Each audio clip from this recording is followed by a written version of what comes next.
ملائكته يصلون على النبي يا أيها الذين آمنوا صلوا عليه وسلموا تسليما صلى الله على سيدنا محمد وآله صلى الله على سيدنا محمد وآله وصحبه وسلم اللهم صل على سيدنا مولانا محمد وعلى آل سيدنا مولانا जारे लागिया कादरे मौत तिनी सोनार मदीना এই দো জাহানে নবী বিনে আর তো কেহ আপন হবে না আল্লাহুম্মা সাল্লি মাওলানা মুহাম্মদ ওয়া আলা আলি সাইয়্যিদিনা মাওলানা इसी तरफ जो नूर है तो उसी तरफ भी नूर है जर्रा जर्रा सब जहां का नूर से मामूर है अल्लाहुम्मा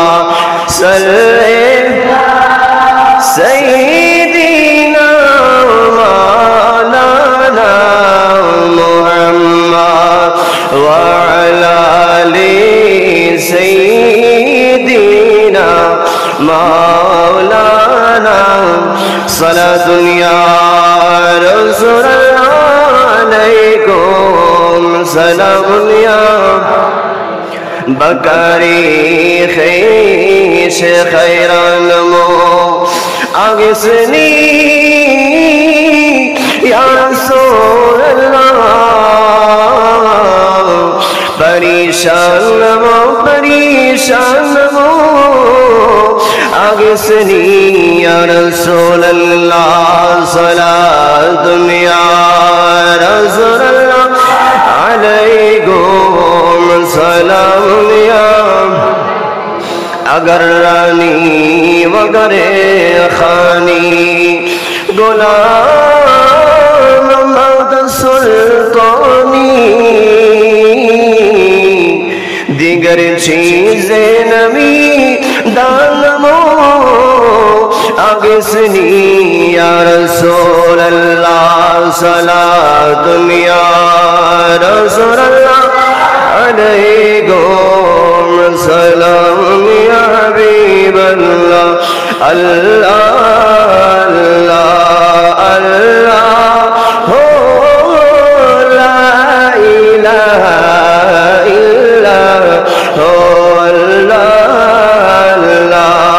अल्लाह हो ला इलाहा उम्मतेर लागी कांदेन नबी कांदिन जारी जान अगो अल्लाह माफी करी दाओ दया करी माफी करी दाओ उम्मती गुनाहगार नबी जी अल्लाह अल्लाह अल्लाह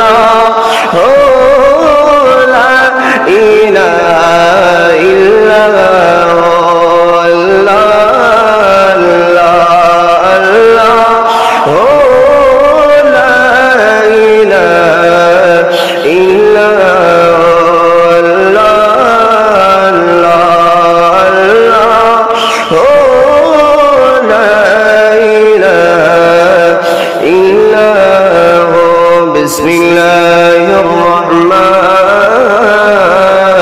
রহিম قال رب إني دعوت قومي ليلا ونهارا وأيضا قال النبي صلى الله عليه وسلم إن الله يعذب الذين يعذبون الناس بالدنيا صدق الله المولى العظيم وصدق رسوله النبي الحبيب الكريم ونحن على ذلك من الشاهدين والشاكرين رب صل وسلم وبارك عليه सबसे आला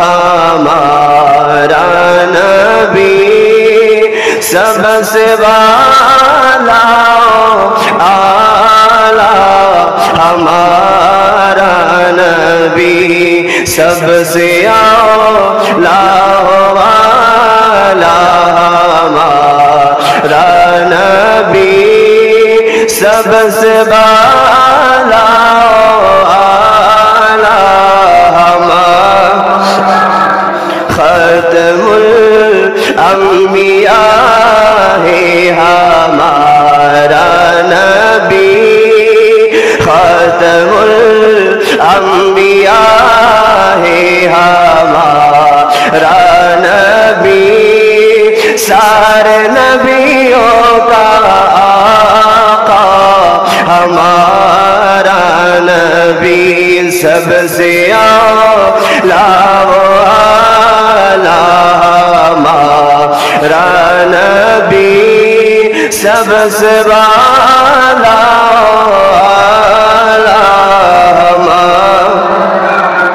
आसमां नहीं पर सब नबी रह गए आसमां नहीं पर सब नबी रह गए अर्श आज़म पे पहुंचा हमारा नबी अर्श आज़म पे पहुंचा हमारा नबी सबसे आला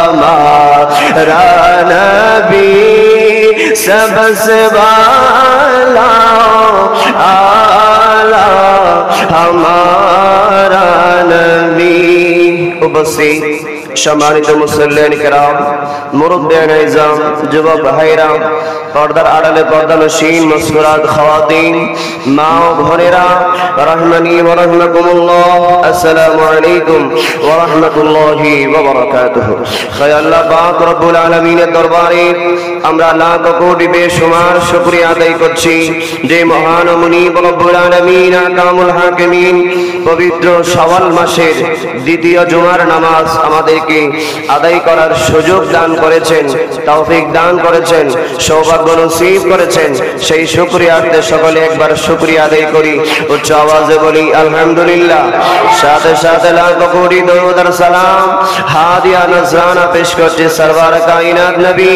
রহমাতুল লিল আলামিন নবী হযরতে মুহাম্মদুর রাসূলুল্লাহ সাল্লাল্লাহু আলাইহি ওয়াসাল্লামের নূরানী রওজায়ে পাকের মধ্যে সম্মানিত উপস্থিতি আজকের এই জুমার মধ্যে আমরা আলোচনা করব হযরত নূহ আলাইহিস সালাম ইনার জীবনের কিছু অংশ নিয়ে আমরা আলোচনা করব এবং আল্লাহ যুগে যুগে জালেমদেরকে ধ্বংস করেছেন যারা মানুষের উপর জুলুম করে যারা মানুষের উপরে অন্যায় করে অবিচার করে এরকম কোনো একটা জাতিকে আল্লাহ ছাড় দেয় নাই আল্লাহ রেহাই দেয় নাই সময়ে সময়ে মনে হয় যে এই মানুষটা আমার উপর বেশি জুলুম করছে আল্লাহ কি দেখে না এই মানুষটাকে শেষ করে দেওয়ার জন্য আমরা অনেক সময় এরকম বলি কিন্তু আমার আল্লাহর একটা নীতি আছে আমাদের প্রত্যেকের এক এক রকম নীতি আছে আমার আল্লাহরও একটা নীতি আছে কেউ যখন জুলুম করে কেউ যখন অত্যাচার করে, কেউ যখন মানুষের উপরে আক্রমণ করে, মানুষকে ধ্বংস করার জন্য কাজ করে, আল্লাহ তাদেরকে সাথে সাথে ধ্বংস করে না, একটা সময় দেয় তাদেরকে। আল্লাহ একটা সময় বেঁধে দেয়, এই সময়ের ভিতরে তারা যদি ফিরে আসে, তওবা করে ফিরে আসে, আল্লাহ মাফ করবে। যদি ফিরে না আসে, নির্দিষ্ট একটা সময় পরে আল্লাহ তাদেরকে কি করে দেয়? ধ্বংস করে দেয়। তাহলে আমার আল্লাহর আযাব সাথে সাথে না, একটু বিলম্ব করে। কেন বিলম্ব করার কারণ হচ্ছে, বান্দা তুমি যেন আমাকে নালিশ করতে না পারো। আল্লাহ আমাকে আপনি সময় দেন নাই, এই জন্য আমি তওবা করতে পারি নাই, এরকম যেন কেউ বলতে না পারে। আল্লাহ আমাদেরকে তওবা করার সুযোগ দিচ্ছেন, আল্লাহ আমাদেরকে ফিরে আসার সুযোগ দিচ্ছেন, আল্লাহ আমাদেরকে ভালো হওয়ার সুযোগ দিচ্ছেন। এই সুযোগটা যদি আমরা কাজে লাগাই, আমরা বেঁচে যাব। আর যদি আমরা কাজে না লাগাই, আমরা যদি ভুল করে ফেলি, তওবা করে ফিরে না আসি, আল্লাহ ধ্বংস করে দেবে। ঠিক সেই রকমই হযরতে নূহ আলাইহিস সালাম, আপনারা জানেন ইসলামের প্রথম রাসূল। এর আগে আল্লাহ আদম আলাইহিস সালামকে পাঠিয়েছেন, হযরতে শীশ আলাইহিস সালামকে পাঠিয়েছেন।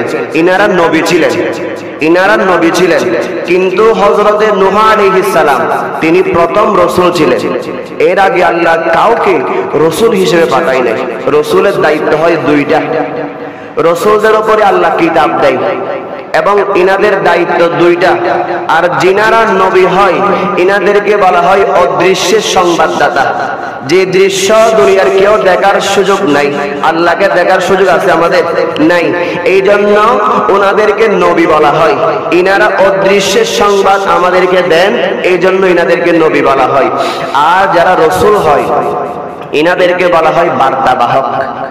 যারা চিঠি প্রেরণ করে না, আমাদের দেশে আগে চিঠির প্রচলন ছিল, যারা চিঠি পৌঁছাই দেয় এনাদেরকে বার্তাবাহক বলা হয়। বার্তা, এক জায়গার খবর আরেক জায়গায় পৌঁছে দেওয়া, এক জায়গার নিউজ আরেক জায়গায় পৌঁছে দেওয়া, এটাকে বার্তাবাহক। আল্লাহর রাসূল যারা ছিলেন, ইনারা সরাসরি আল্লাহর কাছ থেকে ফেরেশতাগণের মাধ্যমে বার্তা নিয়ে এসে উম্মতদের কাছে পৌঁছে দিতেন। এই জন্য ইনাদেরকে বার্তাবাহক বলা হয়, মেসেঞ্জার বলা হয়। আল্লাহর বাণী মানুষের কাছে পৌঁছে দেন। তাহলে নবী এবং রাসূল এটা আলাদা আলাদা। নবীর সম্মান এক ধরনের, আবার রাসূলদের সম্মান আরেক ধরনের। আমার রাসূল আখেরি নবী না? আখেরি নবী, সর্বশেষ নবী। আল্লাহ আমার রাসূলকে নবীও বানিয়েছেন, রাসূলও বানিয়েছেন। দুইটা গুণ দিয়েছে আল্লাহ আমার রাসূলকে। আল্লাহ আখেরি নবী রাহমাতুল লিল আলামিনকে দুইটা গুণ দিয়েছেন, নবীও বানিয়েছেন, রাসূলও বানিয়েছেন। অদৃশ্যের খবরও দেয়, আবার বার্তাবাহক, আল্লাহর বার্তাও সরাসরি পৌঁছে দেয়। আমার রাসূলের জন্য অদৃশ্য নাই। আপনারা জানেন অন্যান্য নবীগণ আল্লাহকে সরাসরি দেখে নাই, কিন্তু আমার রাসূল দেখেছেন কিনা? তাহলে যেটা দেখা যায় এটা তো দৃশ্যমান হয়ে যায়, এটা তো দৃশ্যমান। আমার রাসূল আল্লাহকে দেখেছেন, তার মানে দৃশ্যের সংবাদ নিয়ে এসেছেন, অদৃশ্যের নয়। আগের রাসূলের মধ্যে অন্যতম প্রথম রাসূল হচ্ছেন হযরতে নূহ আলাইহিস সালাম। ইনি দুনিয়াতে এসেছেন, ইনার আগে হযরতে আদম আলাইহিস সালাম ছিলেন। ইনি আদম আলাইহিস সালামের বংশধর।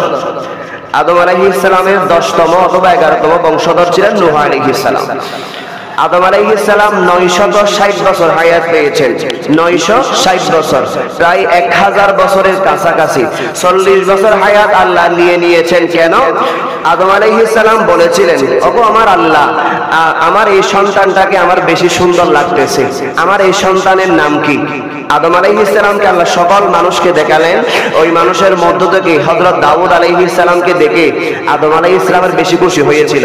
তখন তিনি বলেছেন, আল্লাহ আমাকে আপনি অনেক হায়াত দিয়েছেন, 1000 বছর হায়াত দিয়েছেন, সেখান থেকে আমি 40 বছর হায়াত আমার এই সন্তানকে দিয়ে দিচ্ছি। সেই সন্তানের নাম কি? দাউদ আলাইহিস সালাম। দাউদ আলাইহিস সালামের জন্য হযরতে আদম আলাইহিস সালাম 40 বছর হায়াত দান করে দিয়েছিলেন। এই জন্য তিনি হায়াত পেয়েছেন 960 বছর। এই 960 বছর হায়াত পাওয়ার পরে তিনি চলে গেছেন। একটা সময়ে হযরতে নূহ আলাইহিস সালাম দুনিয়াতে আগমন করলেন। আল্লাহ হযরতে নূহ আলাইহিস সালামকে হায়াত দিয়েছেন 950 বছর। 10 বছর কম দিয়েছে, 950 বছর আল্লাহ হায়াত দিয়েছে নূহ আলাইহিস সালামকে। এত লম্বা সময় পেয়েছেন, এই লম্বা সময়ের মধ্যে ইনার হায়াতে জিন্দেগির মধ্যে মুসলমান হয়েছে, ঈমান এনেছে মোড়ে মাত্র 80 জন। হায়াত পেয়েছে কয় বছর? 950 বছর। এই 950 বছর হায়াত পাওয়ার পরে ইনার উপরে ঈমান এনেছে, ইনার কালমা পড়েছে মাত্র 80 জন মানুষ। 80 জন, 40 জন পুরুষ আর 40 জন নারী, উভয়ে মিলে 80 জন। চিন্তা করেন কত খারাপ এই উম্মত ছিল। এদের চাইতে আর কোন খারাপ উম্মত এই দুনিয়াতে আসে নাই। আমার আল্লাহ বলেছেন হাদিসের মধ্যেও ইনাদের ব্যাপারে এই বাণী এসেছে যে আল্লাহর যত নবী পাঠিয়েছেন সবচেয়ে খারাপ উম্মত পড়েছে নূহ আলাইহিস সালামের ভাগ্যে। ইনার উম্মতগুলো এত জালেম ছিল, এত বুঝাই, এত দাওয়াত দেয়, এত বলে, কিন্তু কোনোভাবে ঈমান আনে নাই। সর্বশেষ 40 জন পুরুষ, 40 জন নারী, তারা ঈমান আনে। তাহলে হযরতে নূহ আলাইহিস সালাম তিনি দুনিয়াতে আগমন করার পরে যখন ইনার উপরে আল্লাহর পক্ষ থেকে নবুয়ত আসে, আল্লাহ যখন ইনাকে নবুয়তের দায়িত্ব দিয়ে দেয়, ও নূহ আলাইহিস সালাম, আমি আল্লাহ তোমাকে আমার প্রেরিত নবী হিসেবে, রাসূল হিসেবে কবুল করলাম। আজকের দিন থেকে তুমি দাওয়াত দিয়ে দাও, মানুষকে দ্বীনের দাওয়াত দাও। আমার আদম সন্তান তারা দ্বীন ভুলে গেছে, মিল্লাত ভুলে গেছে, ধর্মের কথা ভুলে গেছে। ওগো আমার নূহ আলাইহিস সালাম, আপনি সবাইকে দাওয়াত দেন, আপনার গোত্রের মানুষ যারা আছে সবাইকে আপনি দ্বীনের দাওয়াত দেন। দ্বীনের দাওয়াত দেয়া শুরু করলো, দ্বীনের দাওয়াত দেয়া শুরু করলো। নূহ আলাইহিস সালাম তিনি বলছেন রাতও নাই, দিনও নাই, সকাল দুপুর এমন কোনো সময় বাকি নাই আমি আমার উম্মতদেরকে দাওয়াত দেই নাই। সকালে দাওয়াত দিয়েছি, দুপুরেও দাওয়াত দিয়েছি, আসরেও দাওয়াত দিয়েছি, মাগরিবে রাতেও দাওয়াত দিয়েছি। এমন কোন সময় আমি বাকি রাখি নাই, আমার উম্মতদেরকে আমি দাওয়াত দেই নাই। সব সময় দাওয়াতের উপরে ছিল। 100 বছর যাওয়ার পরে আরো নতুন নতুন ছেলেরা জন্মগ্রহণ করতেছে। 100 বছর কিন্তু কম সময় না, আমরা তো 100 বছর হায়াতই পাচ্ছি না। 100 বছর যাওয়ার পরে আরো নতুন নতুন সন্তান জন্মগ্রহণ করতেছে, এরা বড় হচ্ছে। এই প্রজন্ম একটাও ধর্ম গ্রহণ করে না, বড় খারাপ। দিনে রাতে দাওয়াত দেওয়ার পরেও যখন কেউ দাওয়াত গ্রহণ করে না, নূহ আলাইহিস সালাম দুঃখ করে বলতে লাগলেন, আইবার ইলাহি, আমি তো দাওয়াত দেওয়ার ক্ষেত্রে কোনো রকম কমতি রাখি নাই। আল্লাহ, আমি কোনো রকম কমতি রাখি নাই। কুরআনুল কারীমের মধ্যে সূরা নূহর 26 নম্বর আয়াত আমার আল্লাহ বলেন, পবিত্র কুরআনুল কারীমের সূরা নূহর 5 নম্বর আয়াত, قال رب إني دعوت قومي ليلا ونهارا। ওগো আমার রব, রব্বি, হে আমার রব, আমি আমার উম্মতদেরকে দিনে এবং রাতে দাওয়াত দিয়েছি। এটা কে বলতেছে? নূহ আলাইহিস সালাম বলছে। এর কোরআনের আয়াত, একেবারে কোরআনের বাইরে কিছুই রাখে নাই। আল্লাহ হযরত নূহ আলাইহিস সালামের কল্যাণে একটা সূরা দিয়েছেন, সূরার নাম হচ্ছে সূরা নূহ। পবিত্র কোরআনে একটা সূরাই নাযিল করে দিয়েছেন সূরা নূহ হিসেবে। এত বড় একজন রাসূল ছিলেন। তিনি বলছেন, ওগো আমার আল্লাহ, ওয়াকালা রাব্বি, হে আমার, ক্বালা রাব্বি, হে আমার রব, ইন্নী দাউতু, আমি দাওয়াত দিয়েছি, আমার উম্মতের কাছে দ্বীনের খবর আমি পাঠিয়েছি।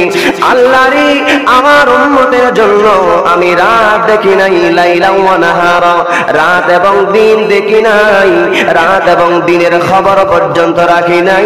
দাওয়াত দেওয়ার কারণে, দাওয়াত দিতে দিতে দিতে আমি আমার উম্মতের জন্য আমার সারা জীবনের সময় আমি ব্যয় করেছি। অন্য কোনো কাজে সময় ব্যয় করি নাই। আল্লাহ আমার উম্মতের জন্য আমি নূহ আলাইহিস সালাম আমার সময়টা শুধু দাওয়াতের কাজে ব্যয় করেছি।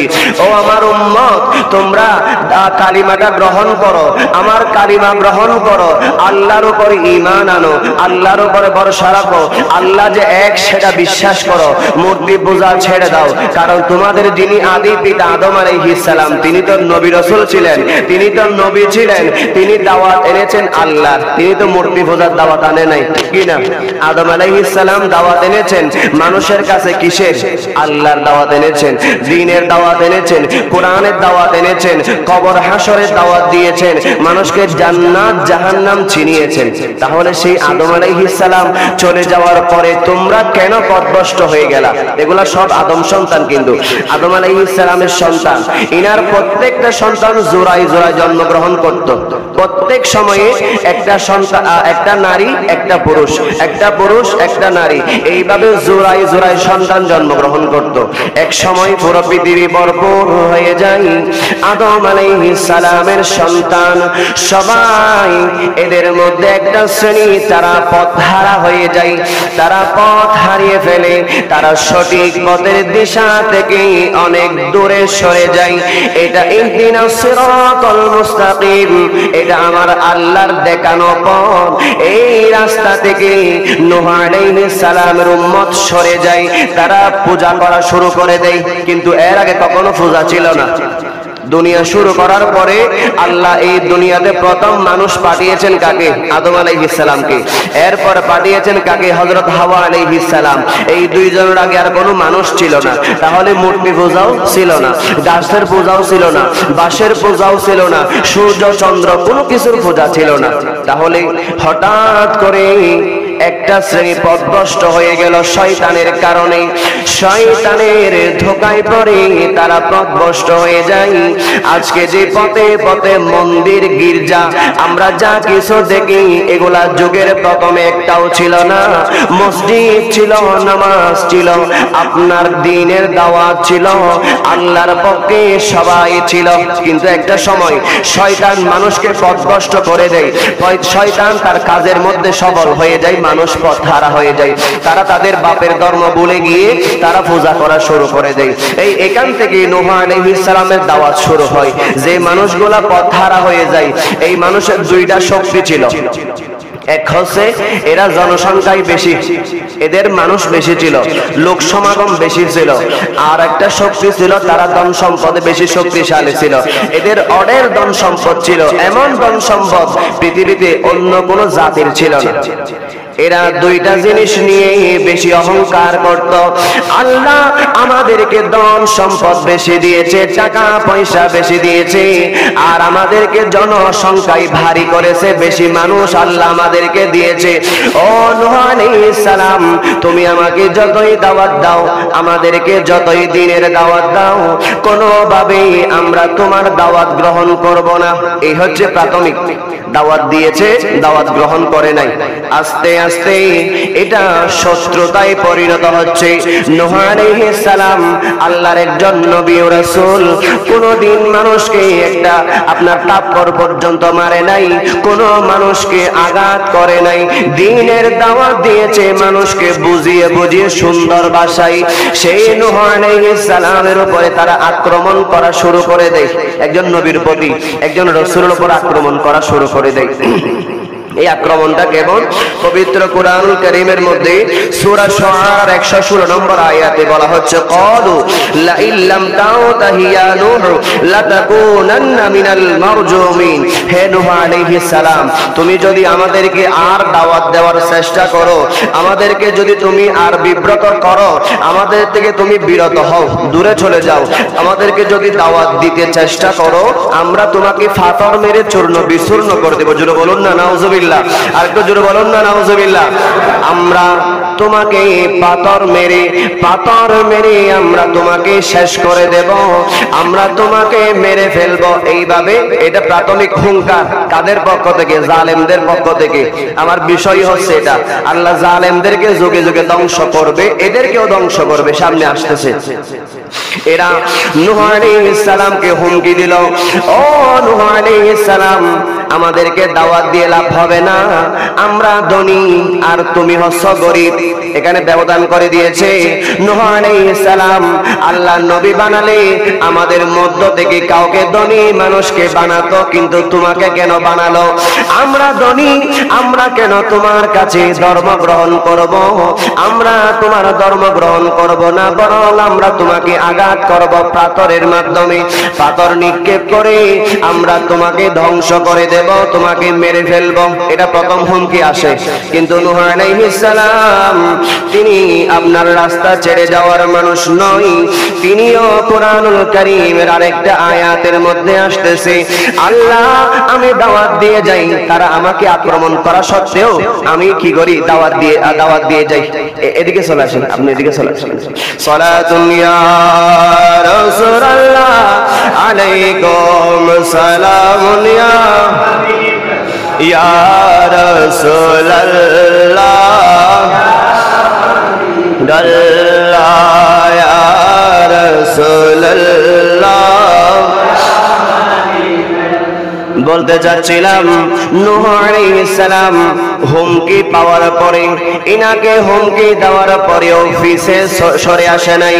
তিনি দাওয়াত থেকে বিরত থাকে নাই, বরং দাওয়াত আরো বাড়িয়ে দিয়েছেন। কোরআনুল কারীমের আরেকটা আয়াতের মধ্যে বলা হচ্ছে, ওয়া ইন্নী কুল্লামা দাউতুহুম লিতাগফিরা লাহুম জাআলু আসাবি'হুম ফি আযানিহিম ওয়াস্তাগশাউ থিয়াবাহুম ওয়া আসররু ওয়াস্তাকবারু ইস্তিকবারা। ওগো দুনিয়ার মানুষ, আমি আমার উম্মতদেরকে দাওয়াত দেওয়ার জন্য গিয়েছি, এমন কোন সময় আমি দেখি নাই আমি দাওয়াত দেওয়ার জন্য আমার উম্মতদের কাছে গেছি, আমার উম্মতগুলা আমাকে দেখে তাদের কানের মধ্যে হাত দিয়ে দেয়। কত বড় বেয়াদব দেখেন, এই উম্মতগুলো কানের মধ্যে হাত দিয়ে রাখতো। নূহ আলাইহিস সালাম কিছু বলতো, তারা শুনতো না, তারা কানের মধ্যে হাত দিয়ে রাখতো। ও দুনিয়ার মানুষ, আমি রাত দিন বাকি রাখি নাই। আমি যখন তাদেরকে দাওয়াত দেওয়ার জন্য যাই, আমার সেই উম্মত তাদের চেহারার মধ্যে কাপড় দিয়ে চেহারা ঢেকে রাখতো। দেখেন তো কত খারাপ মানুষ। আমাদের সামনে একজন মানুষ কথা বলতে আসলে আমরা কথা বলি না, নাকি আমরা চেহারা ঢেকে রাখি? চেহারা ঢেকে রাখি কিনা? ঢেকে রাখি না। কিন্তু ওই মানুষগুলা এত খারাপ, এত আপনার জালেম ছিল, ওই মানুষগুলো তারা তাদের চেহারা ঢেকে রাখতো। তারা তাদের চেহারাকে আপনার ঢেকে রেখে যেন নূহ আলাইহিস সালাম যা কিছু বলে তারা যেন সেটা না শুনে কানের মধ্যে হাত দিয়ে রাখতো এবং চেহারার মধ্যে তারা কাপড় দিয়ে চেহারা ঢেকে রাখতো। একটা সময় তারা নূহ আলাইহিস সালামের প্রতি যেন তারা কোনোভাবে দাওয়াত দিতে না পারে, তারা জেদ ধরেছে, জিদ করে। আমরা ছেলে মেয়েদেরকে মারলে তারা গুসা হয়, রাগ করে কোথাও চলে যায়। এই নূহ আলাইহিস সালামের উম্মত এত বদ প্রকৃতির খারাপ, তারা জিদ ধরে যে আমাদেরকে যত বোঝাও আমরা আমাদের আর কোনো কাজ হবে না, আমরা দ্বীনের পথে আসবো না, আমরা আল্লাহর পথে আসবো না, আমরা ধর্ম গ্রহণ করব না, যত বোঝাও। এই অদ্যত্বপূর্ণ আচরণ আমার রবের দরবার পর্যন্ত খবর হয়েছে। কারণ আপনি একদিন বেয়াদবি করেন, 2 দিন করেন, 3 দিন করেন, চতুর্থ দিনের মধ্যে আমার আল্লাহ আর সহ্য করে না। এই করতে করতে একটা সময় আমার আল্লাহ রাব্বুল আলামিন নূহ আলাইহিস সালামকে বলে, ও নূহ আলাইহিস সালাম, তুমি পেরেশান হইও না, তুমি বিমর্ষ হইও না। এই উম্মত এমন খারাপ হয়ে গেছে, শয়তান তাদেরকে এমন খারাপ বানিয়ে দিয়েছে, তারা আর ফিরে আসবে না। তুমি তাদেরকে যতই দাওয়াত দাও, ফালাম ইয়াজিদহুম দুআই ইল্লা ফিরারা। ও নূহ আলাইহিস সালাম, তুমি তাদেরকে যত দাওয়াত দাও তারা পলায়ন করবে, তারা চলে যাবে। তুমি দাওয়াত দিবা, তারা দৌড়ে পলায়ন করবে, অন্যদিকে চলে যাবে, এরা আর ফিরে আসবে না। তাহলে তাদের জন্য কি করা যায়? আমার আল্লাহ বলছেন, ইন আন্নাহু লা ইউমিনা মিন কওমিকা ইল্লা মান ক্বাদ আমানা ফালা তাবতাইস বিমা কানু ইয়াফআলুন। তোমার কওমের মধ্যে যে সমস্ত মানুষ ঈমান এনেছে, যারা ঈমান এনেছে, আল্লাহকে বিশ্বাস করেছে, ওই সমস্ত মানুষগুলোকে তুমি একত্র করে ফেলো, আর বাকি যারা আছে আমি সবাইকে ধ্বংস করে দেব। তাহলে বালা বালা মানুষগুলোকে তুমি একত্র করে ফেলো। এভাবে একত্র করতে করতে কয়জন হয়? 80 জন হয়। 40 জন পুরুষ আর 40 জন নারী। এত বছর হায়াত পেয়েছে, 950 বছর হায়াত, কম হায়াত না। আমাদের 9 যুগ চলে যাবে, 9 যুগ 10 যুগ চলে যাবে, তারপরও আমাদের এত হায়াত পাওয়া সম্ভব নয়। আল্লাহ ইনাকে এত বছর হায়াত দিয়েছেন, এই এত বছর হায়াতের মধ্যে আবার ইনিও কোনদিন অবহেলা করে নাই। দাওয়াত দেওয়ার ক্ষেত্রে এক চুল পরিমাণ অবহেলা করে নাই। নূহ আলাইহিস সালাম এত বছর হায়াত পেয়েছেন, আপনার উম্মত এত কম হলো কেন? এই সব কিছু দোষ বর্তাবে তাদের উম্মতের কাছে, কারণ কোরআনে প্রত্যেকটা কিছু দাওয়াত আপনার দলিল দেওয়া হয়েছে। সুম্মা ইন্নী দাআউতুহুম জিহারা, আল্লাহ আমি তাদেরকে প্রকাশ্যে দাওয়াত দিয়েছি। সুম্মা ইন্নী আ'লানতু লাহুম ওয়া আসরারতু লাহুম ইসরারা, আল্লাহ শুধু প্রকাশ্যে নয়, আমি আমার উম্মতগুলোকে গোপনেও দাওয়াত দিয়েছি, ঘরে ঘরে গিয়েও দাওয়াত দিয়েছি, জনে জনেও দাওয়াত দিয়েছি। আল্লাহ এই উম্মত এত খারাপ উম্মত, কোনোভাবেই সঠিক পথে আসে না। তখনই আমার রব নির্দেশ দিয়েছে, ও নূহ আলাইহিস সালাম, এরা সঠিক পথে আর আসবে না, তুমি তোমার উম্মতগুলোকে একত্র করে নাও, এরাই সামনে আসবে, বাকি যারা আছে সবাইকে আমি আল্লাহ ধ্বংস করে দেব, সবাইকে আমি আল্লাহ কি করে দেব? শেষ করে দেব। কিন্তু দেখেন, আল্লাহর নবী যারা হয়, আল্লাহর রাসূল যারা হয়, এনাদের অন্তর নরম হয়, এটা তারই প্রমাণ। নূহ আলাইহিস সালাম আল্লাহ যখন বলে, ও নূহ আলাইহিস সালাম, তোমার উম্মতদের আমি ধ্বংস করে দেব, নির্দিষ্ট একটা সময় পরে তারা ধ্বংস হয়ে যাবে। এই বলার পরে নূহ আলাইহিস সালামের মন মানে না, তিনি রবের কাছে ফরিয়াদ করে, ওগো আল্লাহ, আমার উম্মতদেরকে আপনি ধ্বংস করিয়েন না।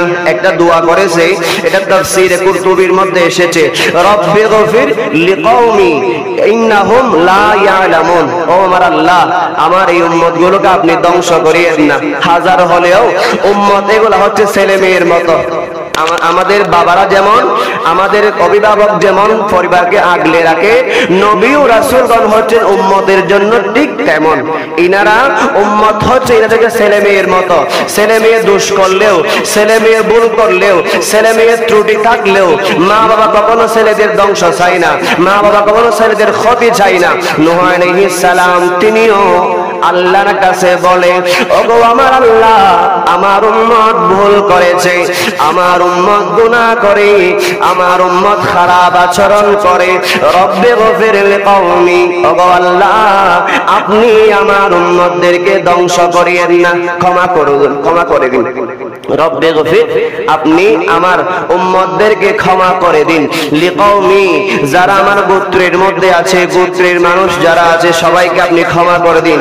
ইন্নাহুম লা ইয়ালামুন, আল্লাহ আমি যেটা দেখতেছি কবর, তারা সেটা দেখতেছে না।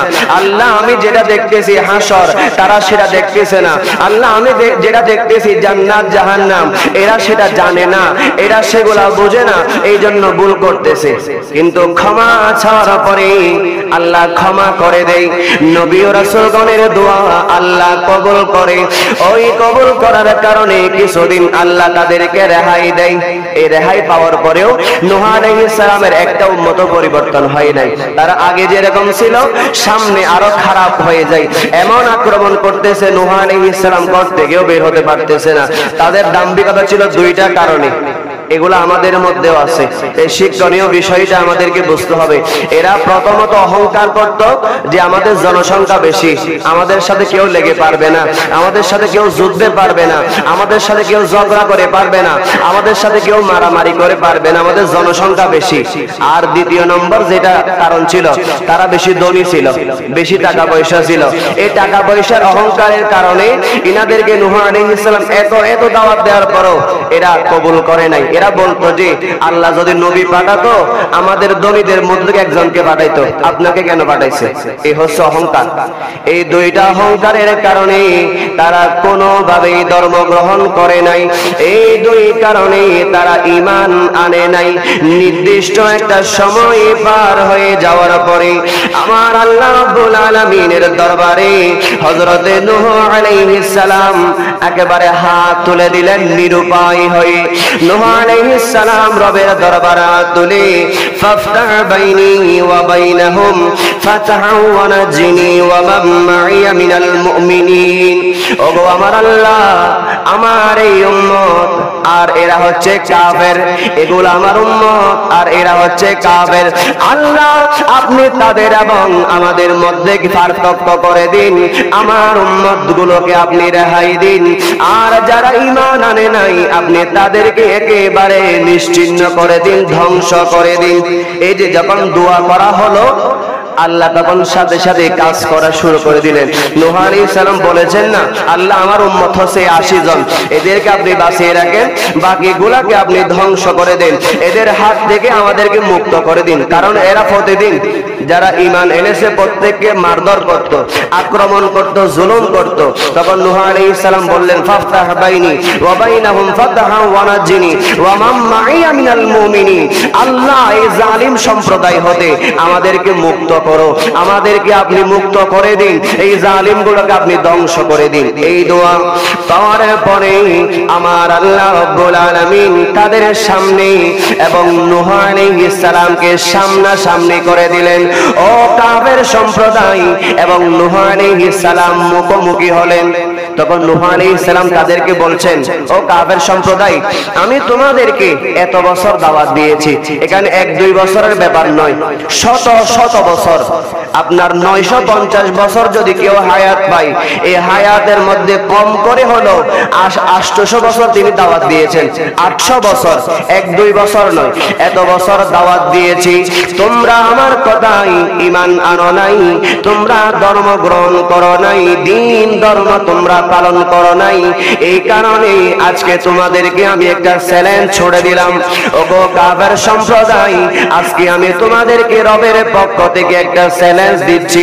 তোমরা যারা আছো, যারা তোমরা অহংকার করো, জনসংখ্যা নিয়ে তোমাদের সবাইকে একত্র করো।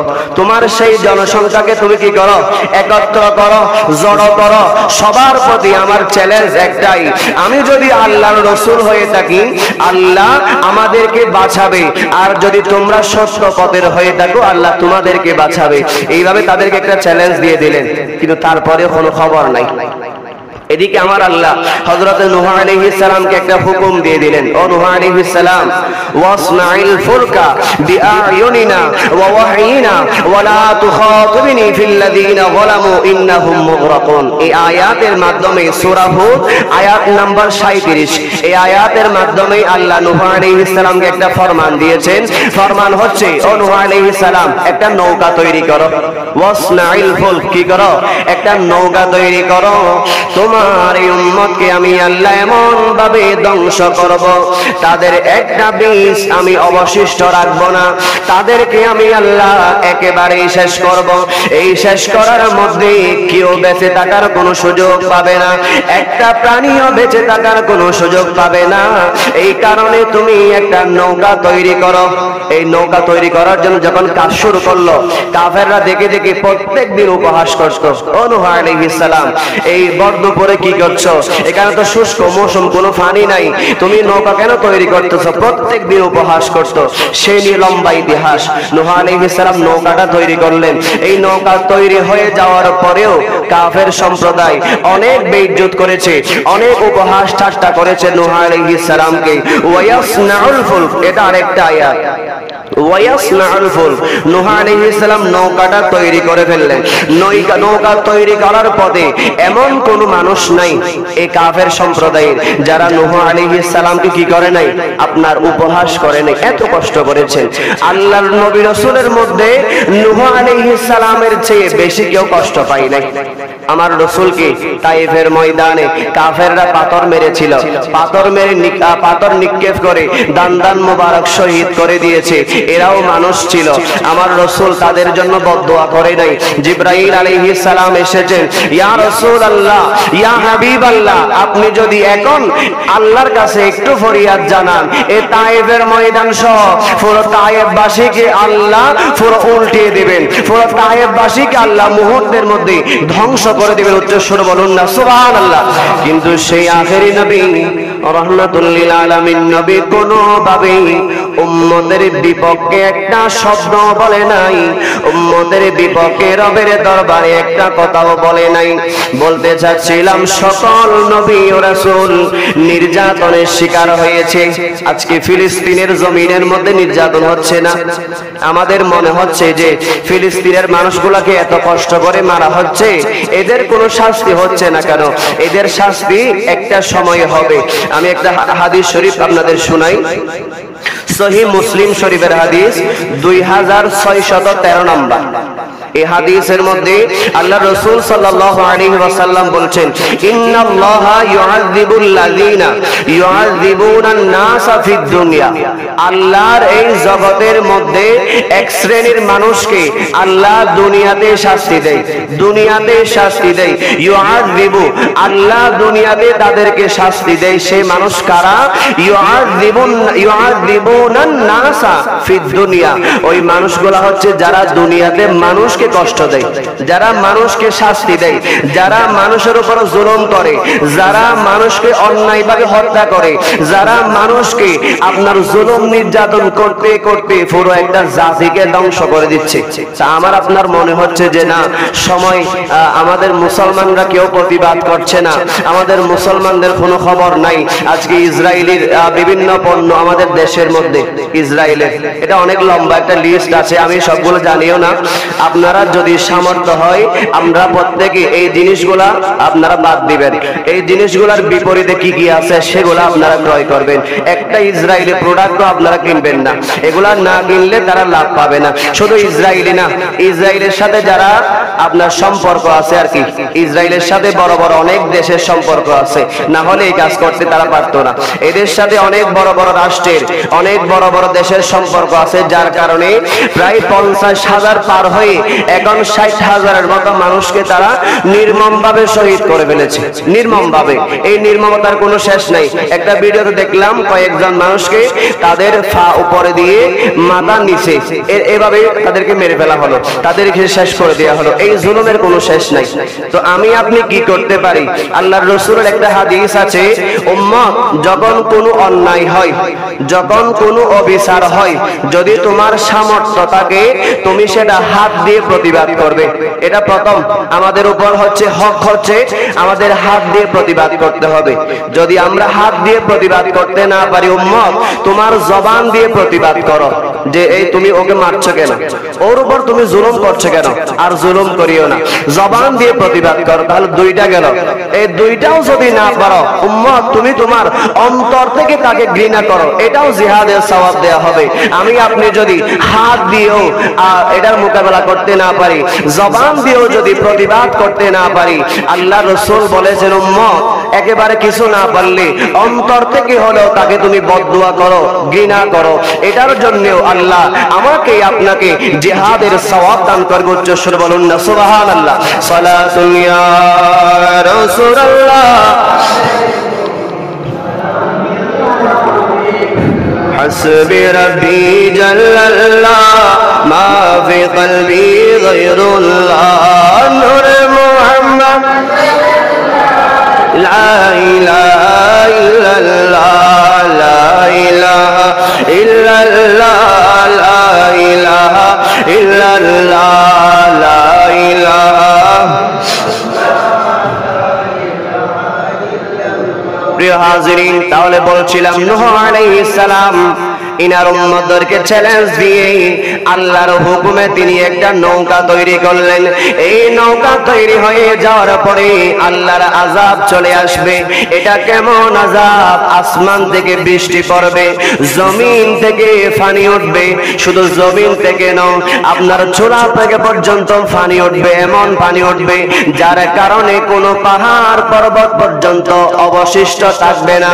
আল্লাহ আসমান পর্যন্ত পানিকে আপনার লাগিয়ে দেবে। যদি পানি জমিন থেকে আসমান পর্যন্ত লাগে আর বাঁচার কোন সুযোগ আছে?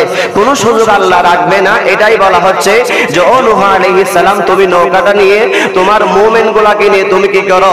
তোমার উম্মত গুলাকে নিয়ে তুমি নৌকার মধ্যে আরোহণ করে যাও। এই যে 80 জন উম্মতকে নিয়ে তিনি উঠে গেলেন। উঠে যাওয়ার পরে প্রত্যেক প্রাণী যাদের প্রাণ আছে এরকম প্রত্যেকটা প্রাণী 2 জোড়া করে নেওয়ার জন্য বলা হয়েছে। এটা হাদিসের মধ্যে আছে। প্রত্যেক প্রাণী, বিড়াল হলেও 1 জোড়া, আপনার কুকুর হলেও 1 জোড়া, গরু হলেও 1 জোড়া, মহিষ হলেও 1 জোড়া, এইরকম যত প্রাণী আছে প্রত্যেকটা প্রাণীকে 1 জোড়া করে নিয়েছে। এই জন্য ইনাকে সানিয়া আবুল বশর বলা হয়। হযরতে নূহ আলাইহিস সালামের আরেকটা নাম হচ্ছে সানিয়া আবুল বশর, মানে দ্বিতীয় আদম পিতা, আদি জাতির দ্বিতীয় পিতা ইনাকে বলা হয়। ইনার এই আযাবের কারণে আর কোনো মানুষ ছিল না, শুধুমাত্র কয়জন ছিল? 80 জন। আর ইনি একজন, কয়জন ছিল? 81 জন। ইনার পরিবারের মধ্যেও কেউ ছিল না।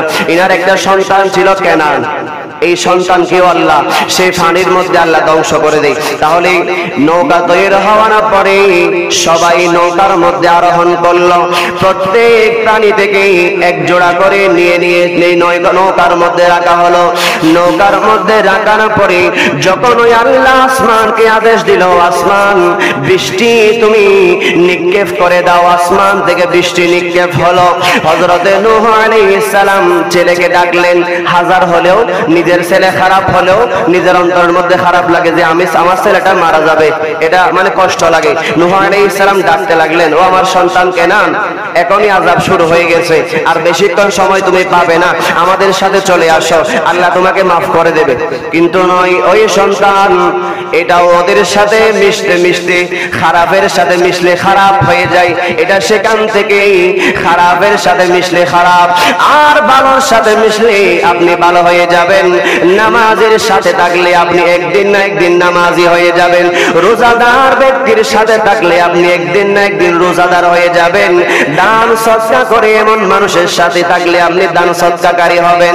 আর যদি আপনি জালিমের সাথী হন আপনিও একদিন জালেম হয়ে যাবেন। এই কেনান তিনি আসে নাই, তিনি বলছে ওগো আমার আব্বা, এই বড় বড় পাহাড়, এটা হচ্ছে ইরাক জমিনের ঘটনা। নূহ আলাইহিস সালামের বাড়ি হচ্ছে কোথায়? ইরাকের মধ্যে। ইরাক জমিনের মধ্যে বড় বড় পাহাড় ছিল। তিনি বলছে ওগো আমার আল্লাহ, এখানে তো বড় বড়, ওগো আমার আব্বা, এখানে বড় বড় পাহাড় আছে, আমি পাহাড়ের মধ্যে আশ্রয় নিব। কিন্তু সে জানেও না আল্লাহ যে একটা পাহাড়ও আস্ত রাখবে না, এখানে কোনো কিছু অবিশ্বাস্য রাখবে না, সে এটা বুঝতেও পারে না। মুহূর্তের মধ্যে যখন আপনার মাটি ফেটে যখন পানি ওঠা শুরু করলো, আসমান থেকে যখন পানি পড়া শুরু করলো, আপনার পানি হতে হতে হতে নূহ আলাইহিস সালামের নৌকা সাগরে যেভাবে চলে সাগরের মতো নৌকা চলতে শুরু করে দিল। এই নৌকা চলতে চলতে একেবারে যোদি পাহাড়ে চলে গেল। এটা একটা পাহাড়ের নাম। ওই যোদি পাহাড়ে গিয়ে থামলো, তাও 40 দিন পরে। এই মাঝখানে 40 দিনের মধ্যে আল্লাহ কাউকে বাঁচার কোনো সুযোগ রাখে নাই, একেবারে ধুয়ে মুছে আল্লাহ সবাইকে নিঃশেষ করে দিয়েছে। উচ্চ সুরে বলুন না সুবহানাল্লাহ, আর একটু জোরে বলুন না সুবহানাল্লাহ। তাহলে প্রিয় হাজিরিন, বলতে চাচ্ছিলাম এই নূহ আলাইহিস সালামের উম্মতের মতো আমাদেরও এখন সেই পরিস্থিতি। দেখেন তো ইনাদের গুণগুলো আমাদের মধ্যেও আছে। তো আল্লাহর রাসূলের দিকে তাকিয়ে আল্লাহ হয়তো আমাদেরকে মহাপ্লাবন দিয়ে ধ্বংস করবেন আর কি, কিন্তু অন্য কোনো কিছু দিয়ে হলেও আমাদেরকে শেষ করবে। যে জালেমগুলা আজকে ফিলিস্তিনের মধ্যে এত অত্যাচার করছে, আমরা না দেখলেও আমাদের ছেলে সন্তান হয়তো দেখবে, আমাদের পরবর্তী প্রজন্ম হয়তো দেখবে যে পৃথিবীর মানচিত্রে যে ইসরায়েল রাষ্ট্র আছে এদেরকে আল্লাহ একদিন ধুয়ে মুছে তাদেরকে আল্লাহ নিঃশেষ করে দেবে। জালেম কখনো টিকে না, জালেম শেষ হয়ে যায়, জালেম নিঃশেষ হয়ে যায়। আচ্ছা, দোয়া চেয়েছেন রুমা আক্তার, সবাই একটু দোয়া করবেন। আরো যারা 6 রোজা আছেন সবার জন্য দোয়া করা হবে ইনশাআল্লাহ।